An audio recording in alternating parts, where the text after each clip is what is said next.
ఈ రోజుల్లో ఇంట్లో ఫ్రిడ్జ్ లేని వాళ్ళు ఎవరు ఉండరు. ఎలాంటి మధ్యతరగతి కుటుంబమైనా ఇంట్లో ఖచ్చితంగా ఫ్రిడ్జ్ ఉంటుంది.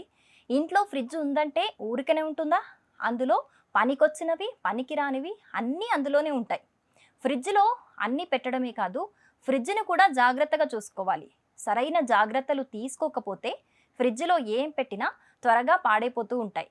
ఈ క్రమంలోనే మటన్ కూడా పెడుతూ ఉంటారు చాలామంది. అంటే నాన్ వెజ్ ఏది తీసుకొచ్చినా కూడా ఫ్రిడ్జ్‌లో ఫస్ట్ స్టోర్ చేసి కొంతమంది మ్యాగ్నేట్ చేసుకుంటూ గూడా ఉంటారు ఫ్రిడ్జ్‌లో పెట్టి. మ్యాగ్నేట్ చేసిన తర్వాతే కుక్ చేస్తూ ఉంటారు చాలామంది. సో, మీరు కూడా ఫ్రిడ్జ్‌లో మటన్ పెడితే ఖచ్చితంగా కొన్ని చిట్కాలు తప్పకుండా పాటించాలి. ఎప్పుడైనా సరే మటన్ తెచ్చిన వెంటనే ఫ్రిడ్జ్‌లో పెట్టాలి. లేదంటే త్వరగా స్టిక్కీగా మారిపోతుంది. దీంతో త్వరగా పాడైపోతూ ఉంటుంది. మటన్‌ని భద్రపరిచే ముందు పూర్తిగా శుభ్రం చేసి పెట్టాలి. మటన్ శుభ్రం చేయటానికి మటన్‌ని ఆరబెట్టాలి. మటన్ ఆరబెట్టిన తర్వాత నీటితో శుభ్రంగా కడిగి స్టోర్ చేయాల్సి ఉంటుంది. ఇలా చేస్తే మటన్ అనేది ఎక్కువ రోజులు నిల్వ ఉంటుంది.